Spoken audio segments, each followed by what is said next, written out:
Hello dear students, आज की इस वीडियो में हम करने जा रहे हैं topic issue of debentures as collateral security. समझते हैं पूरी टॉपिक है क्या। बच्चों, कंपनी ने मान लीजिए बैंक से लोन लिया है और जब कंपनी बैंक से लोन लेती है तो बिजनेस को लोन लेते समय बैंक को कुछ सिक्योरिटी देना होता है।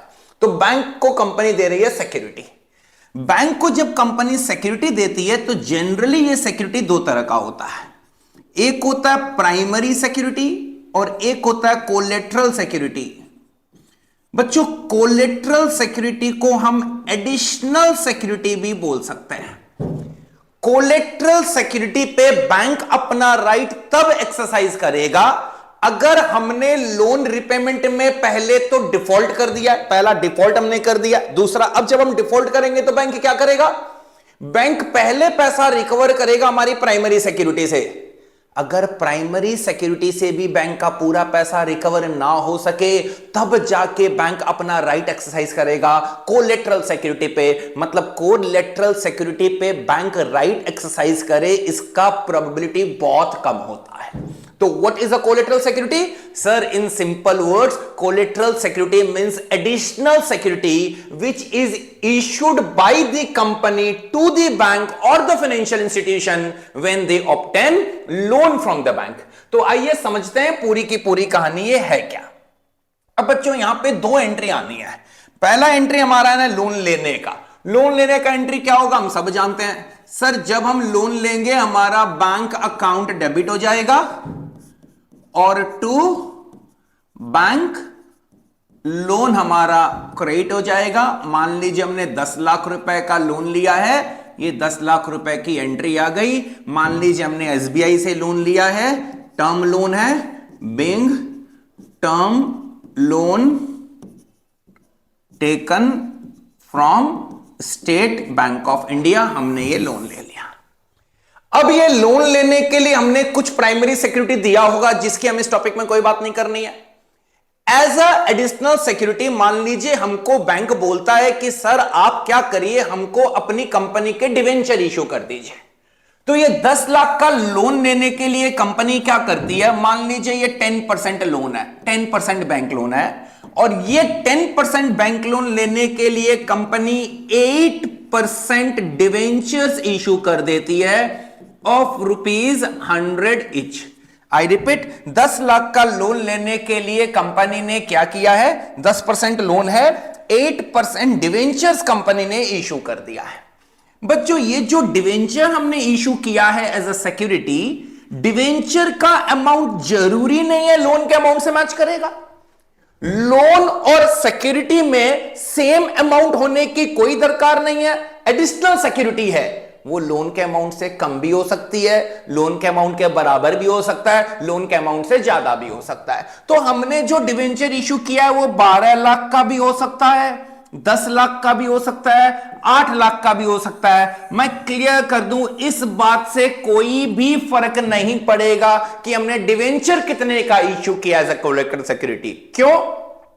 लोन लेना एक अलग ट्रांजैक्शन है और बैंक को डिवेंचर इशू करना एज अ कोलेटरल सिक्योरिटी अलग ट्रांजैक्शन है। अब सवाल यह उठता है कि जो हमने ये बैंक को डिवेंचर इशू किया है, चाहे 12 लाख का, चाहे 10 लाख का, चाहे 8 लाख का, चलो हम 12 लाख मान के चल के आपको एंट्री दिखाते हैं। इस डिवेंचर की इशू की एंट्री किस तरीके से होगी?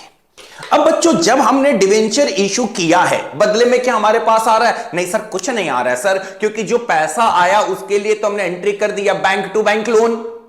अब अगर मैं डिवेंचर को रिकॉर्ड करना चाहूं तो मुझे डिवेंचर को क्रेडिट करना पड़ेगा। मैं डिवेंचर को अगर क्रेडिट करूं तो मेरे पास डेबिट करने के लिए कुछ है ही नहीं, पहली बात। दूसरी बात, मैं डिवेंचर को क्रेडिट क्यों करूं? क्या सही मायने में मैंने किसी को डिवेंचर इशू किया है? क्या डिवेंचर इशू करते ही क्या बैंक डिवेंचर होल्डर बन गया है? सोचिए, नहीं सर, बैंक डिवेंचर होल्डर नहीं बना। क्या इस डिवेंचर पे मुझे बैंक को इंटरेस्ट देना है? नहीं सर, आपको बैंक को इंटरेस्ट खाली बैंक लोन पे देना है सर, डिवेंचर पे इंटरेस्ट नहीं देना है सर। बैंक हमारा डिवेंचर होल्डर नहीं है सर। बैंक डिवेंचर होल्डर उस दिन बनेगा जिस दिन बैंक डिवेंचर होल्डर का as a debenture holder right exercise करेगा, कब वो राइट एक्सरसाइज करेगा? जब हम लोन देने में डिफॉल्ट कर देंगे और हमारी प्राइमरी सिक्योरिटी भी सफिशिएंट नहीं थी जिससे कि बैंक पैसा उठा सके। तो इश्यू ऑफ डिवेंचर को किस तरीके से रिकॉर्ड करें? बच्चों, इसको रिकॉर्ड करने का दो तरीका होता है, आप दोनों तरीके ध्यान से सुन लीजिए।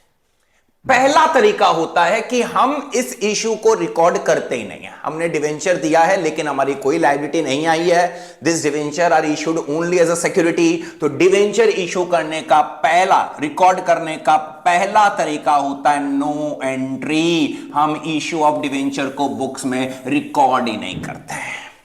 यहां से जब भी सवाल आएगा, आपको जर्नल के साथ साथ आपको एग्जाम में बैलेंस शीट एक्सट्रैक्ट बनाने बोला जाएगा, यह कंफर्म है। मैं आपको बैलेंस शीट एक्सट्रैक्ट भी बना के दिखाऊंगा, पहले एंट्री समझ लेते हैं। तो अगर इशू को रिकॉर्ड नहीं करना है तो इशू के लिए कोई भी एंट्री नहीं आएगी, मतलब केवल एक एंट्री आनी है, वो तो आनी है, वो है लोन की एंट्री। और लोन का एंट्री हमने कर दिया है bank account debit to bank loan, ये एंट्री हमने कर दी है। और डिवेंचर इशू के लिए हम कोई भी एंट्री अपनी बुक्स में रिकॉर्ड करने नहीं जा रहे हैं। केस टू, केस टू होता है जहां पे हम इशू ऑफ डिवेंचर को रिकॉर्ड करते हैं। अगर मैं डिवेंचर को रिकॉर्ड करता हूं टू 8% डिवेंचर्स अकाउंट, लेट से हमने 12 लाख रुपए का डिवेंचर दे दिया, 10 का देंगे तो एंट्री 10 का हो जाएगा, 8 का देंगे तो एंट्री 8 लाख का हो जाएगा। डेबिट क्या करूं? In that case, we create a debenture suspense account, क्योंकि आज के दिन ये हमारी लाइबिलिटी नहीं है। पता नहीं फ्यूचर में लाइबिलिटी बनेगा या नहीं बनेगा। हम एक एंट्री पास कर देंगे, debenture suspense account debit to debenture account. Debenture suspense का डेबिट नेचर होगा और डिवेंचर का क्रेडिट नेचर होगा। जिस दिन हम लोन का रिपेमेंट कर देंगे, हमारी लायबिलिटी खत्म हो जाएगी, उस दिन हम इस एंट्री को बुक में रिवर्स कर देंगे। The entry will be debenture account debit to debenture suspense account. Clear है बच्चों? अब सवाल उठता है, सर इन दोनों मेथड में हमारा बैलेंस शीट एक्सट्रैक्ट कैसे बनेगा? मैं दोनों मेथड में आपको बैलेंस शीट एक्सट्रैक्ट बना के दिखा दे रहा हूं जल्दी से। Balance sheet extract as eight,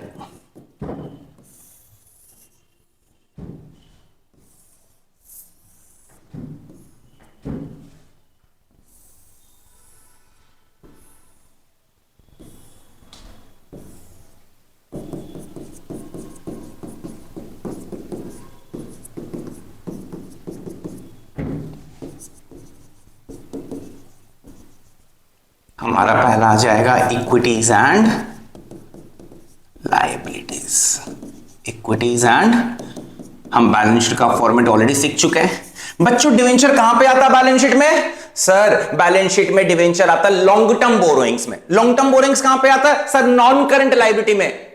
बच्चों, जब हम एक्सट्रैक्ट बना रहे हैं पूरा बैलेंस शीट नहीं बनता है, बैलेंस शीट का बैलेंसिंग भी नहीं होता है, हम केवल लॉन्ग टर्म बोरोइंग्स वाला पोर्शन दिखाने जा रहे हैं, इसलिए शेयर होल्डर फंड हम दिखाएंगे भी नहीं। हमारा पहला ही हेडिंग सीधा आ जाएगा नॉन करेंट लायबिलिटीज, और नॉन करेंट लायबिलिटीज के भीतर हम दिखा देंगे लॉन्ग टर्म बोरोइंग्स। नोट में जाके हम इसका वैल्यू निकालने जा रहे हैं और हम इसको पोस्ट कर देंगे।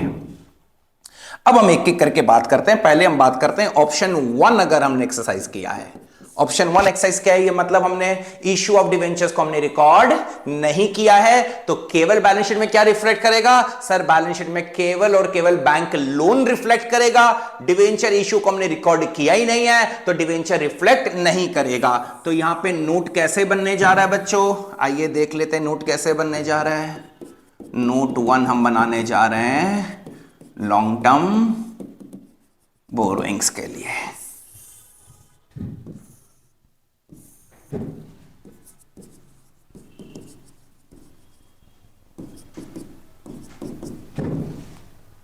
इसके भीतर हम लिखेंगे 10% बैंक लोन। कितने का बैंक लोन है बच्चों? सर हमारा 10 लाख रुपए का बैंक लोन है। कोई डिवेंचर इशू हमने रिकॉर्ड किया है? नहीं सर, आप ऑप्शन 1 की बात कर रहे हैं, मेथड 1 की बात कर रहे हैं, जहां पे हमने सीखा है कि इशू ऑफ डिवेंचर को हम रिकॉर्ड नहीं करेंगे। कोई डिवेंचर आएगा? नहीं सर, डिवेंचर नहीं आएगा। अब बताइए, यूजर ऑफ फाइनेंशियल इंफॉर्मेशन, अगर मैं कंपनी का फाइनेंशियल स्टेटमेंट देख रहा हूं, हमने इशू ऑफ डिवेंचर तो रिकॉर्ड किया नहीं है। As a user of financial information, how do I come to know कि बैंक ने ये 10 लाख रुपए का लोन लेने के लिए 12 लाख का डिवेंचर इशू किया है? मेरे पास ये जानकारी होनी चाहिए नहीं होनी चाहिए? होनी चाहिए सर।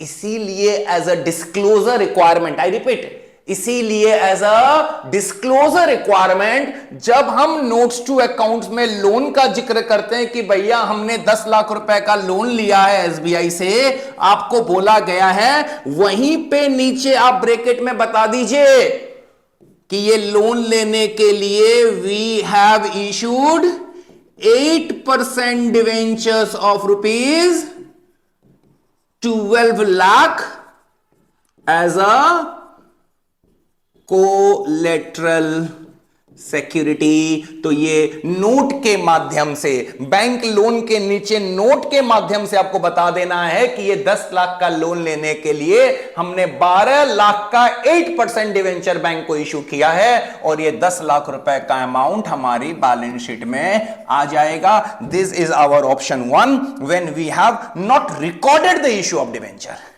अब बात करते हैं ऑप्शन 2 में क्या होगा। अगर हमने ऑप्शन 2 फॉलो किया होता, जहां पे हम एंट्री को रिकॉर्ड कर रहे हैं, तब आप देखिए हमारा नोट्स टू अकाउंट्स कैसा बनेगा। हमारा आएगा 10% बैंक लोन फ्रॉम एसबीआई, कितने का सर? 10 लाख रुपए का। अब क्या हमने डिवेंचर को इशू करने का एंट्री रिकॉर्ड किया? यस सर, आप चेक करिए सर, डिवेंचर को इशू करने का एंट्री अब हमने किया था केस 2 में, डिवेंचर सस्पेंस टू डिवेंचर। अगर ये एंट्री किया था तो अब डिवेंचर हमारी बैलेंस शीट में रिफ्लेक्ट करेगा? यस सर करेगा। 8% डिवेंचर्स कितने का सर? 8% डिवेंचर्स 12 लाख रुपए का। बट इस डिवेंचर के अगेंस्ट क्या अकाउंट क्रिएट हुआ है सर? Debenture suspense. उसका नेचर क्या है? डेबिट। डेबिट वाली आइटम बैलेंस शीट के कौन से साइड में जाएगी सर? एसेट साइड में। रुक जाइएगा बच्चों, फॉर्मेट बोलता है, प्रेजेंटेशन का फॉर्मेट बोलता है कि डिवेंचर सस्पेंस को हम एसेट साइड में नहीं दिखा के लायबिलिटी साइड में डिवेंचर से लेस करके दिखाएंगे। तो जहां हम 8% डिवेंचर लिखेंगे, वहीं पे हम लिख देंगे लेस डिवेंचर सस्पेंस 12 लाख। मतलब इस इशू का नेट इफेक्ट क्या हो गया? 0। तो लॉन्ग टर्म बोरोइंग्स में कितना जाएगा? 10 लाख। मतलब चाहे मेथड 1 हो या मेथड 2 हो, बैलेंस शीट में तो हमारा 10 लाख रुपया ही रिफ्लेक्ट करेगा। आप चेक कर लीजिए डिफरेंस कहां पे आ रहा है? डिफरेंस नोट्स टू अकाउंट्स में आ रहा है। जब हम एंट्री को रिकॉर्ड नहीं कर रहे हैं, ये कोलेटरल वाली बात हम बैंक लोन के नीचे ऐसा नोट बता रहे हैं। जब एंट्री को रिकॉर्ड कर रहे हैं तो हम डिवेंचर से डिवेंचर सस्पेंस लेस करके दिखा रहे हैं। सर मान लीजिए हमने 5 लाख का डिवेंचर पब्लिक को भी इशू कर रखा है, तब प्रेजेंटेशन कैसे हो जाएगा? बच्चों 5 लाख का पब्लिक को इशू कर रखा है, 12 लाख का बैंक को इशू कर रखा है, तो टोटल डिवेंचर कितना दिखा देते हम? 17 लाख। तो जो कोलेट्रल सिक्योरिटी हमने इशू किया है वो तो 12 लाख का ही है ना, डिवेंचर सस्पेंस में तो 12 लाख ही जाएगा ना बच्चों। तो अपने आप जो 5 लाख का डिवेंचर आपने पब्लिक को इशू कर रखा है वो आउटर कॉलम में आ जाता। तो अब अगर कोई हमारी ये बैलेंस शीट देख रहा है तो देख के समझ जाएगा, अगर डिवेंचर 17 और कोलेट्रल अगर 12 है तो सस्पेंस में तो 12 ही दिखेगा ना बच्चों। तो उसको देख के समझ आ जाएगा कि 17 में 12 लाख का डिवेंचर बैंक को इशू किया गया, 5 लाख का अदर इशू है, हमने पब्लिक को इशू किया। अगर 12 लाख का डिवेंचर और सस्पेंस भी 12 है तो क्लियर हो जाता है कि पूरा डिवेंचर हमने बैंक को इशू किया है, हमने पब्लिक को कोई भी डिवेंचर इशू नहीं किया है। बच्चों ये आपके डिवेंचर चैप्टर का सबसे आसान टॉपिक है। बहुत बार यहां से क्वेश्चन आता है, क्वेश्चन आएगा तो 3 से 4 नंबर कैरी करेगा, यह मैंने आपको पहले ही बता दिया, मैंने ऑलरेडी ये बात बोर्ड पे लिख दी है कि क्वेश्चन आएगा तो 3 से 4 नंबर ये क्वेश्चन कैरी करेगा।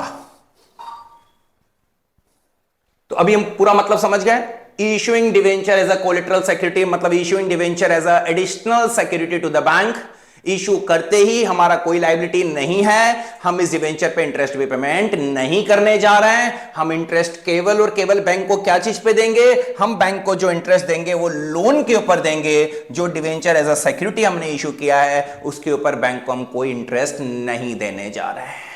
इस टॉपिक से रिलेटेड बच्चों आपका अगर कोई भी डाउट है, you are most welcome, please comment section में पूछिए। I will get back to you as soon as possible. I hope the video you enjoyed. Thank you so much. Have a good day.